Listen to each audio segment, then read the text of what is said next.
Assalamualaikum warahmatullahi wabarakatuh. Alhamdulillah rabbil alamin wassalatu wassalamu ala asyrafil anbiya wal mursalin sayyidina Muhammad wa ala alihi washabbihi ajma'in. Rabbi shrah li sadri wa yassir li amri wa hlul 'uqdatam min lisani yafqahu qawli. Amma ba'du. Kita sama balik kitab kita, kitab Siratul Mustaqim karangan Syekh Nuruddin Jilani, ulama Aceh. Mukhtasar berkitab Sabilul Muhtadin karangan Syekh Muhammad Asy'ad Al-Banjarinya. Jadi hari ini kita nak bicaranya pasal pada menyatakan puasa sunat. Bermula segala puasa yang sunat itu seperti sabda Nabi SAW, "Man shama yawman fi sabilillah, ba'adallahu wajhahu 'anil nar 70 kharifan." Rawahu Bukhari Muslim. Yakni barang siapa puasa sehari, puasa sunat sehari pada jalan Allah Subhanahu wa taala, nescaya dijauhkan oleh Allah akan dia daripada api neraka 70 tahun. Orang jemaah tabligh boleh pakai hadis ni tapi tak tahulah serupa pun masuk sabilillah ni dengan keluar tabligh ni, moga-moga gitulah kira-kira. Maka puasa yang sunat muakkadah itu tiga bahagian, tiga jenis. Bahagian yang pertama berulang-ulang ia sebab berulang-ulang tahun, iaitu puasa pada permulaan hari bulan Zulhijjah. Nah, ni berulang-ulang tahun lah. Permulaan hari bulan Zulhijjah datang kepada 9 harinya. Jadi 1 hingga 9 Zulhijjah lah. Itu antara hak terbesar lah puasa. Yang besar ni kira puasa sunat. Dan dalamnya ada terlebih sunat muakkad, lebih ditekankan, dan puasa Arafah, iaitu 9 hari bulan Zulhijjah. Jadi antara 1 hingga 9 Zulhijjah tu yang terbesar pahalanya ialah 9 Zulhijjah lah, yang hari Arafah, puasa hari Arafah ni. Seperti sabda Nabi SAW, siyamu yawmi Arafah uhtisiba 'ala Allah ay yukaffira as-sanah allati qablahu was-sanatu allati ba'dahu. Rawahu Muslim. Yakni puasa pada hari Arafah ni kerana Allah Ta'ala itu diampunkan oleh Allah dosanya setahun dahulunya dan setahun kemudiannya. Kata Imam Nawawi bahawa ada daripada dosa yang tersebut dalam hadis itu dosa saghir, lain daripada hak manusia. Jadi dosa kecil, dosa besar dak dia kata ni, Imam Nawawi kata lain daripada hak manusia. Dosa curi harta orang, dak khianat orang, tipu orang ke apa, minta maaf tak padan dengan puasa hari Arafah dah. Lain daripada hak manusia, maka jika tiada baginya dosa ditambah, Allah akan dia ke pahala kebaikan, kebajikan. Hanya sunat puasa itu lain daripada yang naik haji dan musafir dan yang sakit. Tapi yang haji itu sunat, dia buka puasa lah. Jadi nak ceritanya, kalau kita ada dosa, pahala jadi tambah lah, gitulah. Tapi manusia ni ada belakang banyak sikit dah. Lepas tu puasa ni sunat bagi orang selain daripada naik haji lah. Orang naik haji tak boleh, ataupun musafir dah, ataupun sakit, tak boleh, tak perlu lah dia puasa sunat Arafah dah. Tapi orang buat haji tu sunat pula dia buka puasa ni, tak payah puasa lah pada 9 Zulhijjah lah. Dan demikian lagi sunat muakkadah dalam puasa itu juga puasa pada 8 hari bulan Zulhijjah. Tetapi sunat bagi yang naik haji, dan lainnya puasa pada hari yang 8 lah. Jadi dia boleh puasa lah sampai bulan tu dah. Naik haji pun boleh puasa dah 1 hingga 8 dah, gitulah dah. Orang lain sama lah dah. Dan demikian lagi sunat puasa Ashura, iaitu pada 10 hari bulan Muharram. Dah. Ni puasa bukan wak suruh dah. Ada kata suruh, ada kata bid'ah. Tidak, ia atas etika lah. Kalau baru sekadar nak memakai tak apa, tapi dulu orang keyakinan dulu pasal kapan nak binuh naga apa dah. Tu tak kat Syiah lah, tapi dalam kitab Syiah juga sumber-sumber tu dah. Syiah ni dia buat bubur Ashura untuk orang ke Syiah tu, katak tubuh tu, dia sakit, dia lapar, duk katak tubuh ni tak jaga kau makan minum, jadi nak beri makan minum orang yang meratap-ratap ni. Ulama-ulama Syiah ni tak katak tubuh ni, hak katak tubuh ni hak bodoh pengikut dia lah. Jadi ulama dia buat tu lah bubur dah. Bubur tu cerita je dah. Lepas tu selagi berdasar kita Israiliyat, kisah-kisah Israiliyat, Nabi Nuh ni dia bubuh asura dah. Tu cerita itu tidak ada sandaran yang sahih. Sanad atau mana dari kitab tafsir tu ada sebut. Jadi kita tak boleh iktikad situ lah. Kalau nak makan surga buat tu atas kena royak ustaz nak jangan kait nak iktikad begitulah. Kalau iktikad kita jadi bid'ah lah, jadi satu benda yang perkara agama lah. Tapi kalau baru nak makan serupa roti canai lah. Ada kata serupa roti canai guru surga. Serupa kalau iktikad yang sama, tapi kalau iktikad yang lain ataupun keyakinan dia itu surah agama, ia jadi lain lah. Ada buat roti canai atau buat rendang ko raya waktu pak tu dia kata pahala besar. Kalau tak waktu pak dosa ko pahala kecil. Kurang afdal. Ada orang yang tak ada kait gitu. Jadi kait ni perkara agama ni dia berasa lebih besar, pahala besar buat bubur surga apa dia agama. Dia jadi perkara bid'ah. Oleh sebab itu dia kena tukar lah, nak buat lah, tapi jangan etikad gitu. Tapi yang pentingnya buat kesok lah, jangan buat 10 hari. Pasal 10 hari tu puasa. Jangan nak kain gua tu letih ke diri dah. Apa nak kaca surga siapa ko sepatutnya puasa jadi tak puasa pula. Nak buat kaca bubur surga tu jadi kaguk dah. Okey, jadi puasa 10 hari ni 10 pada bulan Muharram ni, 10 Muharram tu hari Asyura tu. Besar pahala dia lepas boleh Muharram, lepas boleh puasa Arafah, puasa Muharram lah, puasa sehari hak besarnya. Seperti sabda Nabi sallallahu alaihi wasallam, siyamun yaum Asyura. Siyamun yaum Asyura. Uhtisiba 'ala Allah ay yukaffir sanah allati qablahu. Rawahu Muslim. Yakni puasa pada hari Asyura kerana Allah Ta'ala itu diampunkan oleh Allah Ta'ala dosa setahun dahulunya. Dan demikian lagi sunat puasa Tasu'a, iaitu pada 9 hari bulan Muharram. 9 hari bulan Muharram lah. Seperti sabda Nabi SAW, la'in baqitu wa fi riwayatin la'in ishtu ila qabil la asuman nastasi' Rawahu Muslim. Yakni jika hidup aku pada tahun yang lagi akan datang, nescaya puasa aku pada hari yang ke-9. Maka Nabi pun wafatlah dahulu daripada mendapatkan hari itu dah. Jadi Nabi ni kerana ucapan Nabi lah, Nabi sendiri tak ada buat lah. Bermakna dia tidak sebesar 10 hari lah. Jadi dan benda tu tetap sunat. Walaupun Nabi tak ada buat, apabila Nabi azam gitu, maknanya tetap sunat lah. Jadi 9 dengan 10 dah. Nabi nak puasa 9 10, bukan 10 saja lah. Walaupun Nabi tak sempat. Jadi bermakna boleh lah puasa 10 saja dah. Dah. Dan Maulid, sunat lebih Maulid 9 10 gitu lah. Dan demikian lagi sunat puasa 6 hari bulan Syawal bagi barang siapa puasa pada bulan Ramadan. Seperti sabda Nabi SAW, man shoma Ramadana thumma atba'ahu bi-sitti min Syawalin kana qasiyam ad-dahr. Jadi yang ini barang siapa puasa bulan Ramadan kemudian maka diiringinya 6 hari daripada bulan Syawal, adalah ia seperti puasa setahun. Gitulah. Hadis ni sahih lah. Jadi 6 hari bulan Syawal. Cuma bahan lah dah. Cara dia tu lah. Kita kira sepanjang dah bincang kali dah. Dan sunat mengiringi dia lagi berturut-turut. Kemudian daripada hari raya. Maulidnya hari kedua puasa dah lah. Tapak ke hari ke-7 dah. Ni hari dah. Tapi kita dah ada. Tetap juga tidak mesti gitu dah. Dan boleh puasa putu-putu hasalkan ni hari dalam bulan Syawal. Baginya yang kedua ada puasa yang berulang-ulang sebab berulang-ulang bulan, iaitu ayyamul bid, hari putih dia. Maka ayyamul bid hari putih itu adalah pada tiap-tiap bulan 3 hari, iaitu 13 hari bulan datang kepada 15 hari bulan, 13, 14, 15 lah.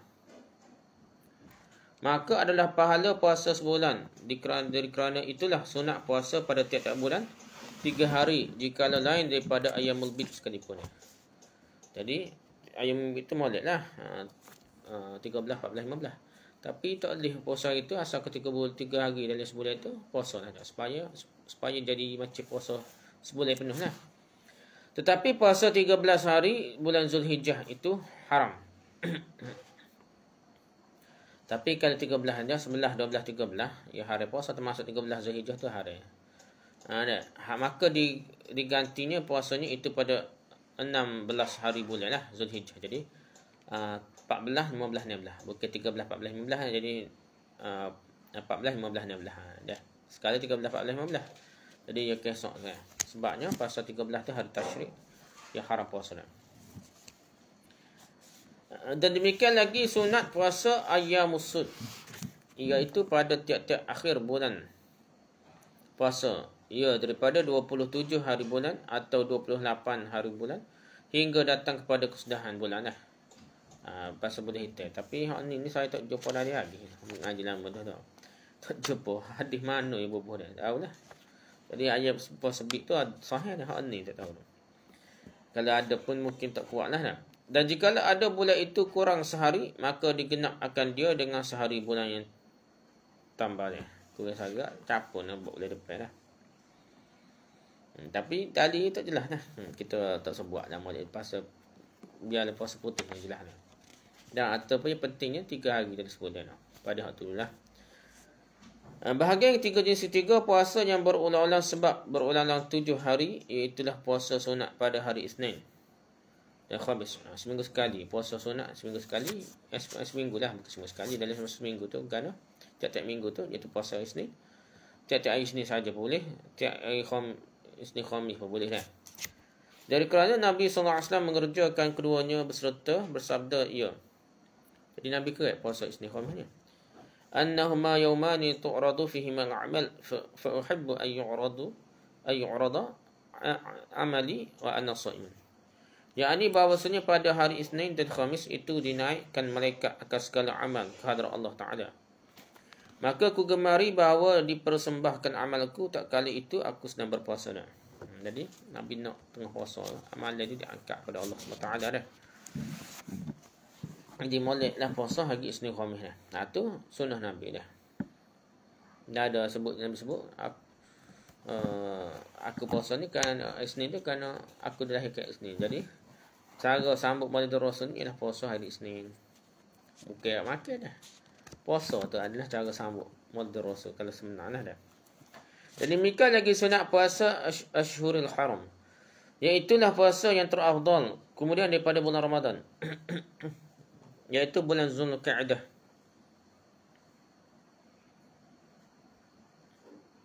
Lepas bulan Ramadan tu bulan Zulqa'dah dan Zulhijjah dan Muharram dan Rajab. Jadi dari 4 bulan tu bulan Muharram lah. Zulqa'dah, Zulhijjah, Muharram dan Rajab lah. Dan demikian lagi sunat puasa pada bulan Sya'ban.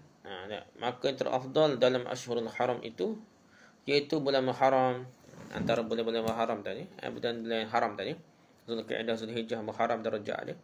Bulan Muharram paling afdal puasa ni. Kemudian maka Rajab. Lepas bulan Muharram kata Rajab dah. Tahulah dalil mana dah. Tapi Rajab ni ada balas juga di kalangan lama dah. Ibn Hajar banyak kitab yang kritik dah. Membesarkan bulan Rajab ni. Kemudian maka yang tinggal daripadanya, maka kemudian daripada Ashhurul Haram itu bulan Sya'ban.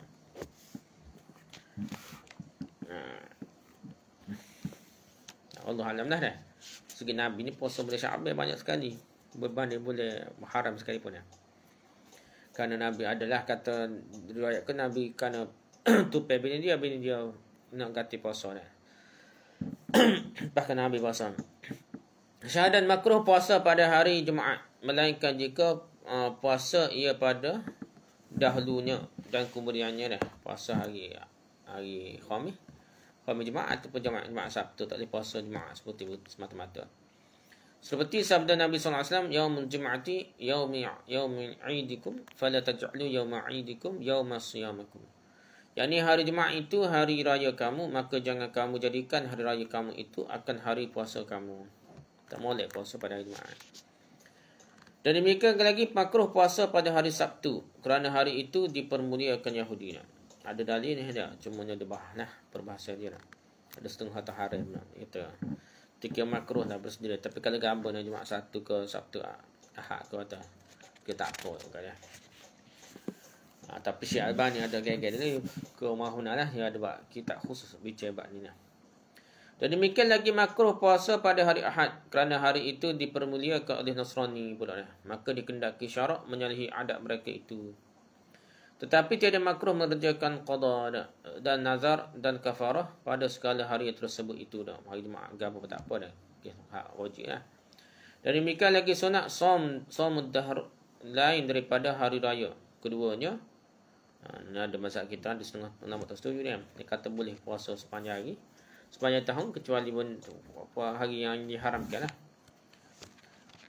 Hari tasyrik ke apa. Dan ayam tasyrik haram lah. Dan bagi orang siapa yang tiada takut akan mudarat dirinya, takut atau akan luput daripadanya suatu hak. Tetapi jika mudarat ia atau luput hak daripadanya sebab puasa, maka iaitu makruh juga dah.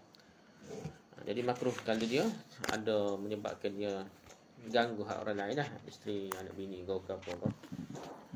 Dan puasa selang-selang hari itu terafdal daripada saumud dahr. Puasa walaupun puasa sepanjang hari, sepanjang tahun puasa, tapi lebih afdal puasa selesai hari ni.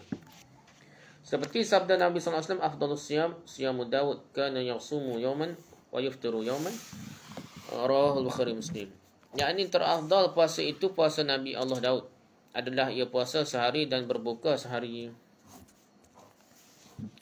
Adapun haram atas perempuan puasa sunat lain daripada puasa hari Arafah dan hari Ashura dengan tiada izin suaminya yang hadir atau tiada diketahui redha suaminya. Haram yang kata dah. Lain daripada puasa hari Arafah dan hari Ashura, tak haram. Hal lain tak haram. Kalau tanpa keizinan suaminya, suaminya hadirlah. Kalau suami dia pergi musafir, tak tahan dia boleh puasa dah, tak payah minta izin apa dah. Atau tiada diketahui redha suaminya, ni tak tahu dah. Dan demikian lagi sahaya perempuan melainkan dengan izin tuannya dah. Kalau hamba perempuan kena izin tuan dia. Kata Syekh Ibn Hajar dalam Fathul Jawad, Syarah al-Irsyad telah memberi fatwa segala ulama mutakhirin pada menghasilkan pahala puasa Arafah dan barang yang lain daripadanya dengan puasa fardu, iaitu puasa qada bulan Ramadan, atau puasa nazar yang fardu, atau puasa kafarah. Jika dikuasakannya keadaan puasa fardu itu dalam hari Arafah, maka iaitu seperti sembahyang tahiyatul masjid. Ni gabung ni dah. Macam kita sembahyang tahiyatul masjid, dia gabung dengan sembahyang fardu pun boleh, sembahyang qabliyah, ba'diyah pun boleh dah. Qabliyah lah, qabliyah pun boleh dah. Jadi dia boleh gabung ni. Sembahyang fardu boleh gabung ni dah, nak hormat masjid. Begitu juga qada Ramadan tu boleh gabung dengan tu. Ada bincang ni nak, ada khilaf lagi ni. Jadi jika niatkan serta puasa fardu itu sunat, maka hasillah keduanya. Dan jika tiada demikian, maka sahlah puasa qadanya. Kata Asnawi, yang qiyas itu jika tiada diniatkannya puasa sunat, maka hasillah baginya puasa fardu. Jika tiada diniatkannya, tiadalah hasil baginya kedua-dua puasa itu dah. Jadi kena niat. Tapi gitu dah. Kalau keadanya banyaklah kena ada bahaya kata macam puasa biasa tanya puasa ni Syawal dah, dia qada tak boleh gabung ke dak. Ada ulama tak sah kata gabung, jangan main-main dah. Sebab itu kita berhati-hati, mulanya kita niat qada tupai boleh Syawal dah. Moga-moga ada pahala boleh Syawal. Tapi ada setengah ulama tak boleh, kata kena capulah pasal dalam hadis sebut setelah Ramadan, maksudnya penuh bulan Ramadan puasa dulu baru puasa sunat Syawal. Ada khilaf situlah, ada khilaf. Jadi kalau kita nak tupai boleh Syawal, tupai tapi jangan harap dok lalu lah. Harap boleh puasa Syawal tu dak. Pasal ni hari tu kita boleh lah tupai tu, tapi nak harap betul-betul baca pahala dia tu payah sikit lah. Maksudnya kita ganti nak boleh lain lah, puasa boleh lain pula supaya cukup. Kalau kira keadaan dia bulan Ramadan 30 hari, darat 10 300. Bulan Syawal 90 hari, darat 10 90. Jadi 360. Jadi kalau ia qada, ia niat dengan Syawal, puasa sunat Syawal, dan ia gabung, ia jadi tak cukup juga baru 30. Mulai je campur lagi 3 bulan lain lah. Tak ada nak boleh tu kan. 4 bulan lain siapa cukup naik lagi barulah naik darab 10 baru cukup setahun sepanjang tahun puasa ni. Okay, habis itu dah. Jadi kita tu bab puasa sunat. Okay, babul i'tikaf. Ini bab pada menyatakan i'tikaf. Bermula i'tikaf itu pada istilah lughah. Menahan diri daripada memenjarakan diri.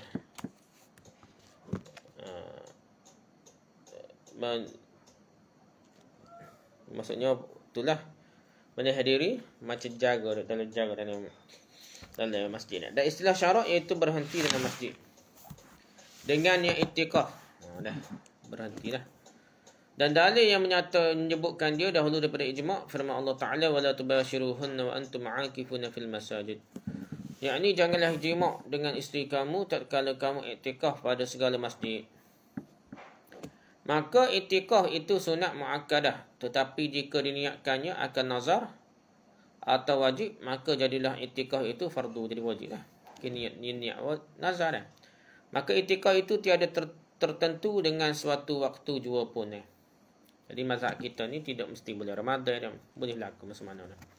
Dan sunat mengerjakan dia i'tikaf tu pada tiap-tiap waktu, tetapi afdal pula pada 10 hari yang akhir bulan Ramadan. Pada afdalnya 10 akhir bulan Ramadan lah. Dan di alaminya apa? Dalamnya lah malam Lailatul Qadar. Di 10 hari akhir tu ada malam Lailatul Qadar. Kata Imam Syafi'i radhiyallahu anhu, mudah-mudahan ada ia pada malam 20 apa dan seterusnya lah, atau 23, 21 atau 23, atau pada malam yang ganjil dia, kata Ibn Abbas. Dan Abi Zar malam 27, mengikut Abi Zar Al-Ghifari malam 27. Demikianlah kata kebanyakan ahli ilmi. Jadi ramai di antara ulama-ulama ni zaman sahabat lagi kata 27 Ramadan. Adalah pada menentukan malam Lailatul Qadar itu 30 qaul dia. Tapi ada pendapat tu sampai 30 pendapat. Dan malam Lailatul Qadar itu takhsis pada umat Nabi Muhammad sallallahu alaihi wasallam. Dan malam itulah terafdal daripada segala malam.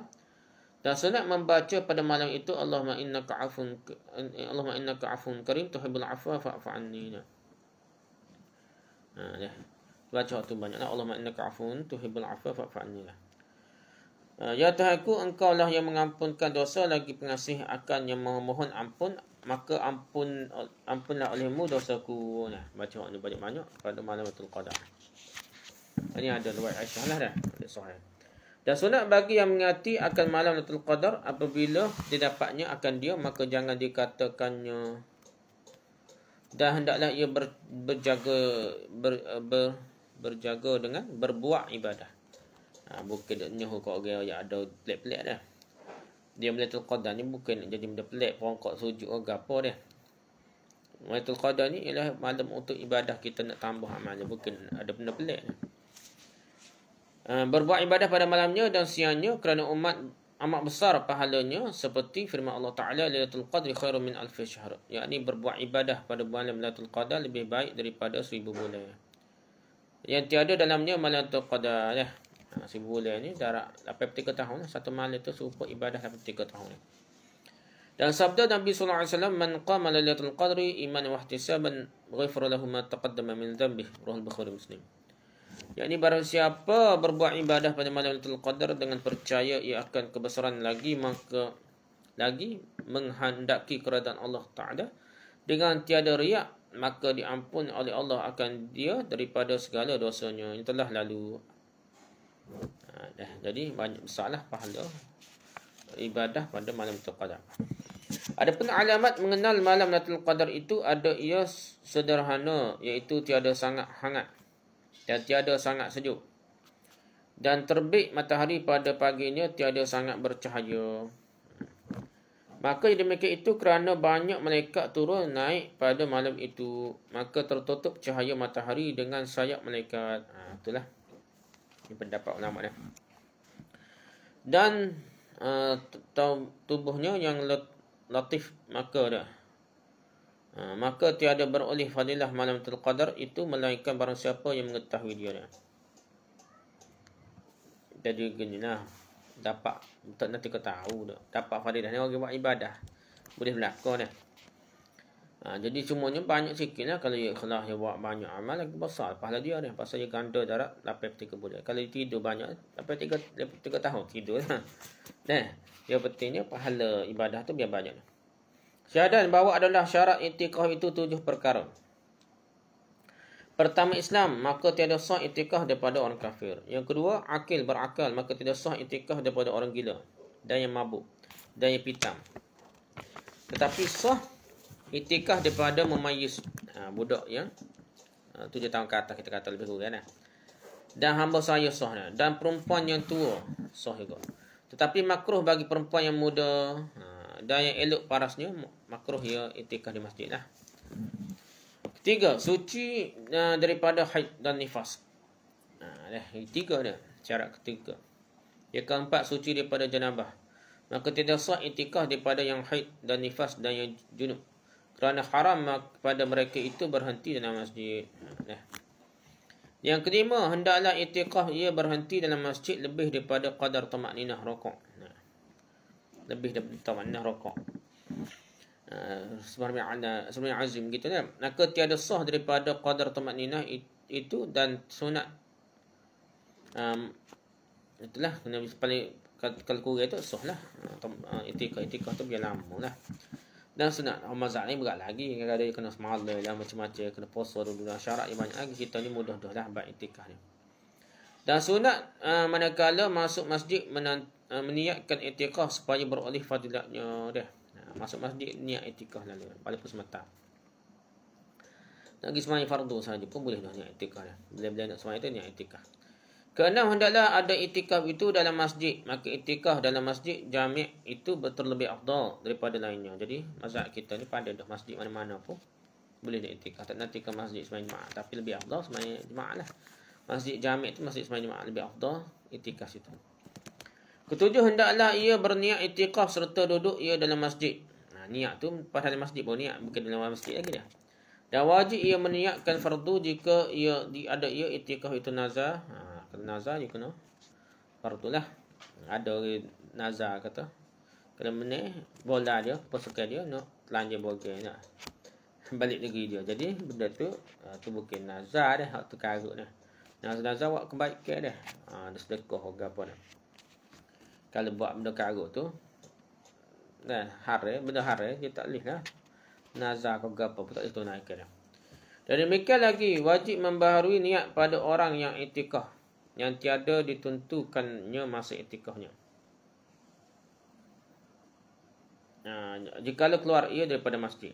Jadi orang niat i'tikaf tak tahu lama mana tiba-tiba masjid, masuk mula masjid kena niat mulalah. Kerana ia qada hajat ke dengan tiada ia berniat akan kembali kepadanya. Tapi jikalau keluar ia daripada masjid dengan dikosakkannya kembali semula, maka tiadalah wajib ia memperbaharui niatnya. Jadi dia kata, aku nak main pulak lepas ni dah. Kalau dia kata nak tubik dah, lah nak main pulak, lepas tu niat mula lah masa dalam masjid dia.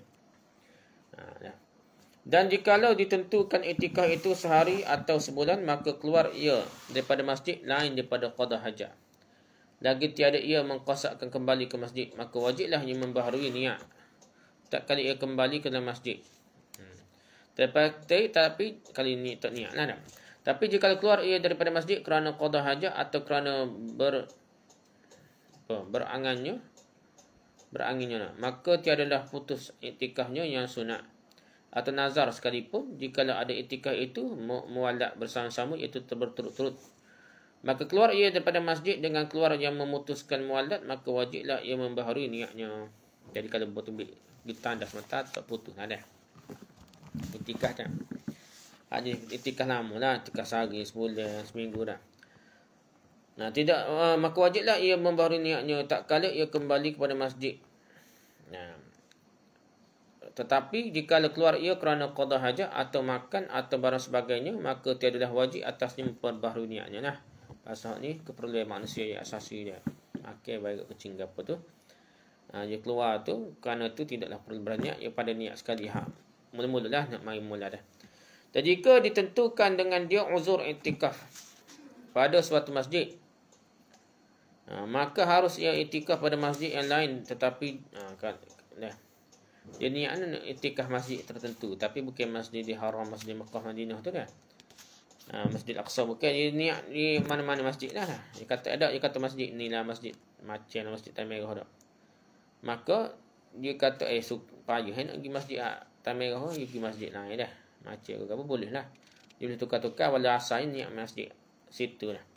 Tetapi jika ditentukan i'tikaf nazar pada salah satu daripada 3 masjid, iaitu Masjidil Haram dan Masjid Madinah dan Masjidil Aqsa, maka tiadalah harus i'tikaf pada masjid yang lain. Tak boleh gantilah, yang kena pergi situ sungguh. Kalau masjid lain tu boleh tukar dah. Dan jikalau ditentukan i'tikaf nazar itu pada Masjidil Haram, maka tiadalah harus i'tikaf pada masjid yang dua itu.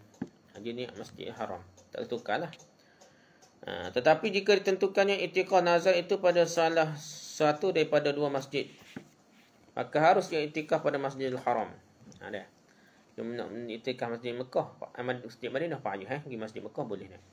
Atau nak Masjidil Aqsa payah pergi Masjid Mekah boleh dah. Pasal dia umur 1 besar lagi. Dan i'tikaf pada Masjid Madinah jikalau ditentukannya pada Masjidil Aqsa sekalipun dah. Tapi tidak harus i'tikaf pada Masjid Al-Aqsa jika ditentukan pada Masjid Madinah. Masjid Madinah ni besar lagi daripada Masjid Masjid Al-Aqsa.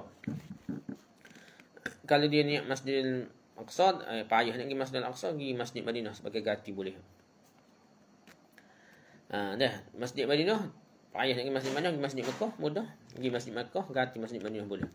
Tapi tak boleh terbalik dah. Nak pergi niat Masjid Madinah, nak ganti Masjid Aqsa tak boleh dah. Masjid Al-Aqsa tak boleh dah. Syahadat haram i'tikaf pada isteri dan sahaya dengan tiada izin suaminya dan tuannya. Dia tak boleh lah. Kalau tak dapat izin suami dan tuan dia, tidak boleh isteri ataupun hamba sahaya i'tikaf di masjid. Panjang ke i'tikafnya?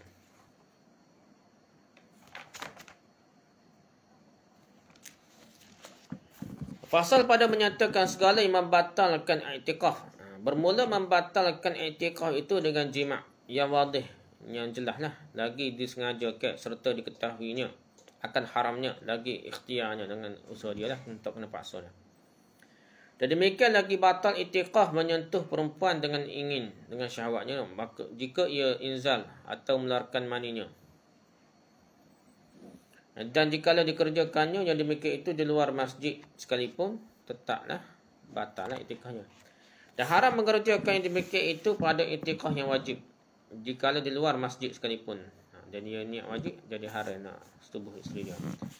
Dan haram mengerjakan yang demikian itu pada i'tikaf yang sunat, jika ada ia dalam masjid. I'tikaf sunat dalam masjid haram.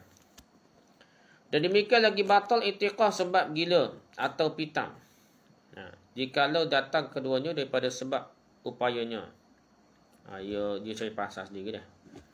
Tetapi jika datang keduanya dengan tiada diupayakannya akan dia, maka tidaklah putus i'tikafnya. Tak sengaja dah. Salah makan minum ke apa, jadi pitai dah, jadi gila ke mabuk dah. Tak batal kalau tak sengaja lah. Dan demikian lagi batal i'tikaf sebab haid dan yang tiada membatalkan puasa dah. Sebab haid dah. Seperti inzal ia dengan tiada bersentuh atau jima' dengan ihtilam dah, masa tidur dah.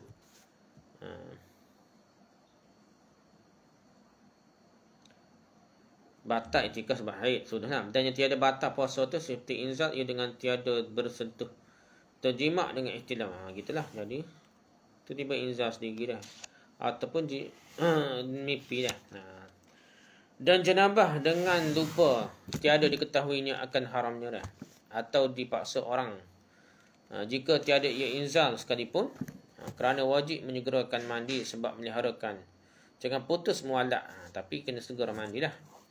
Dan harus baginya mandi dalam masjid jika tiada berhenti dalamnya dah.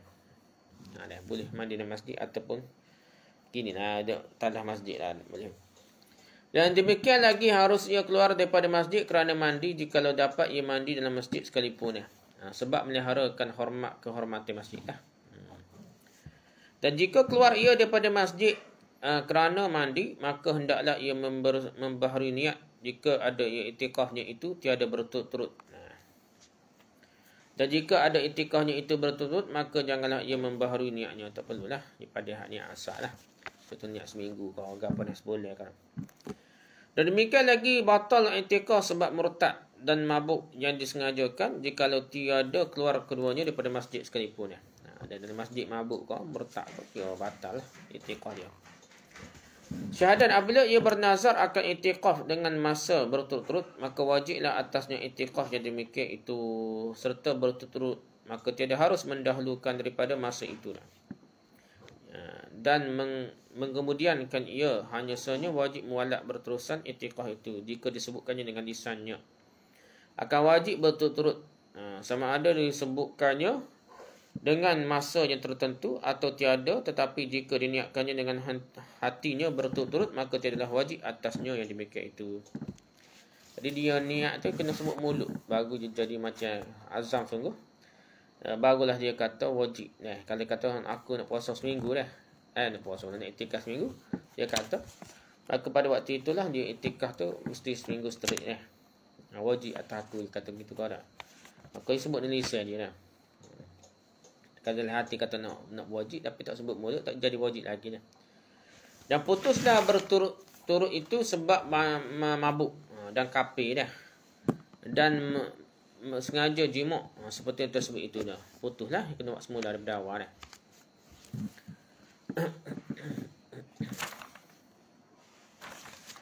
Dan demikian lagi putus mualak jika ia keluar daripada masjid dengan sengajanya lain daripada qada hajat. Tetapi tiada batal mualak berterusan tu jikalau keluar ia daripada masjid kerana mengambil wuduk yang wajib. Keluar masjid ambil air semaya, kalau mandi wajib ke apa tak itulah kita tandah berak ke apa tak ada masalah dah. Dan demikian lagi tiada putus mualak tu berterusan itikaf tu jika keluar ia kerana makan dan kerana minum, jikalau sukar beroleh air dalam masjid. Tak boleh nak makan minum dalam masjid, tak jumpa makan ni boleh tubik dah. Tapi jika diperolehnya air dalam masjid atau mudah menghadirkan dia daripada rumahnya, maka putuslah mualaknya dia. Kalau mudahnya, ataupun dia boleh hoyak ke anak bini dia, suruh atas bekal dia. Ataupun boleh makan je lah dengan tak perlu keluar. Boleh lah, atau boleh lah keluar dah. Tapi kalau dia perlu keluar, terpaksa. Kalau tak boleh makan, lapar ke diri. Jadi tak putus mualak dia lah. Dan demikian lagi tiada putus mualak berterusan lah. Jika keluar ia daripada masjid sebab sakit. Lagi masyakkah. Ia mendiam ia kerana berkehendak kepada hamparan pergi kepada tabib. Atau kerana takut berlumur masjid sebab najis yang keluar daripadanya. Jadi tak putus mualak dia kalau keluar masjid tu kerana sakit, tiba sakit ke hospital ke apa dah. Ataupun dia siapa perlu darah takut cuma masjid, dia pergi hospital dah. Ataupun najis yang lain-lain lah. Jadi dia boleh keluar, tak putus lagi kata, boleh sambung semula lepas tu lah. Tapi putus mualak jika keluar ia daripada masjid kerana demam yang sedikit atau sakit kepala ni dah, sakit sikit lah. Dan tiada putus mualak kerana kedatangan gila dan pitam jika diam dalam masjid atau dikeluarkan orang akan dia kerana sukar memeliharakan dia dalamnya dan masyakkah kerana hajat seperti yang tersebut itu dah. Jadi tak putus lagi kalau sias semula tu boleh sambung mula lah. Dan demikian lagi tiada putus mualak kerana digagahi dipaksa orang akan dia dengan tiada mustahab. Atau keluar ia kerana takut. Dia kalau orang paksa dia buat tubik masjid kau, dia tak batal lagi. Tak putus lagi mualak dia. Dengan tiada mustahab atau keluar ia kerana takut daripada yang zalim ni, atau takut ia akan menghutangi dia dah. Ada orang minta hutang dah. Serta papanya lagi tiada saksi mensabitkan kepapaan. Jadi dia papa lah, dia miskin tak usah bayar hutang, dia memang nak bayar, tiba sesat sungguh dia. Atau keluar ia kerana takut walaupun tak ada saksi, dia miskin pun tetap miskin sungguh lah. Atau keluar ia kerana takut akan binatang yang buas, atau takut ia tertawan, tetapi putus mualak. Sekat tu lah. Jadi takut binatang buah, takut gapo-gapo kena igak kau gapo, dia duduk menusuk mental termasuk mula masjid, boleh lah. Tetapi putus mualak jikalau dikeluarkan akan dia dengan dipaksa kerana mustahab, kerana seperti ada ia isterinya. Dia buat tubik bini dia daripada itikaf. Jadi putuslah mualak dia. Putuslah dia. Mualak dia. Atau sahaya yang itikaf keduanya dengan tiada izin suaminya, maka ni putus itikaf dia. Dan tiada izin suaminya dan tuannya. Dan demikian lagi putus mualak jika dikeluarkan oleh yang zalim akan dia kerana membayar hak orang yang bertangguh dengan dia dah. Ataupun dia ada pitih tapi tak saya bayar hutang dah.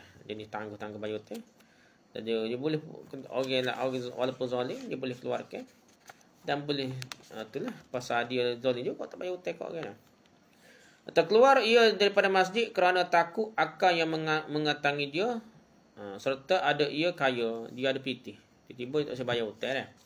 Dia nusuk di masjid ke apa, ataupun dia pun orang nak pergi masjid, dia pun lagi tubik. Lagi ke orang tu kerana dia malas bayar hutang lagi, sedangkan dia ada duit. Maka orang ni, ia kira batal lah, mualak dia, putus lah mualak itikaf. Lagi ia bertangguh-tangguh atau ada ia apa-apa serta ada baginya saksi akan kepapaannya tapi tiada putus mualak. Itu jika ia keluar daripada masjid kerana haid.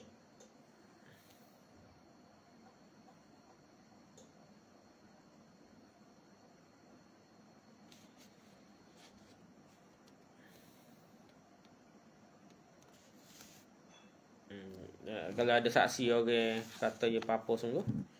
Dah.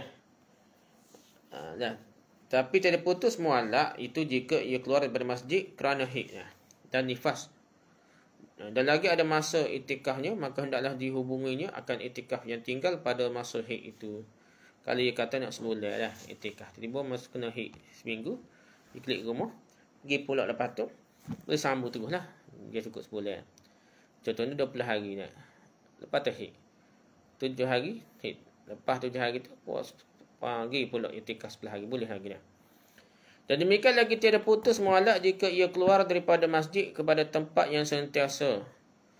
Jikalau ada tempat itu hampir pada masjid. Tak putus yang kata. Dia sambung di masjid ke gana tahulah. Dan demikian lagi tiada putus mualak jika keluar ia daripada masjid kerana mendirikan had hukum atas dirinya. Jikalau tiada ada ia mengikrarkan dosanya sekalipun. Ni jatuh hukum, dia boleh keluar, kena ambil korang waktu tubik, terputus itikaf lagi dah. Dan demikian lagi tiada putus mualak jika keluar ia daripada masjid kerana ia naik saksi yang tertentu atas menanggung dia dah. Jadi dia jadi saksi dalam mahkamah atau apa, jadi dia boleh keluar masjid. Setakat itulah habislah kita pasal puasa sunat dan pasal itikaf. Wallahu a'lam. Subhanaka wa bihamdika, subhanaka wa bihamdika, asyhadu an la ilaha illa anta, astaghfiruka wa atubu ilaik. Assalamualaikum warahmatullahi wabarakatuh.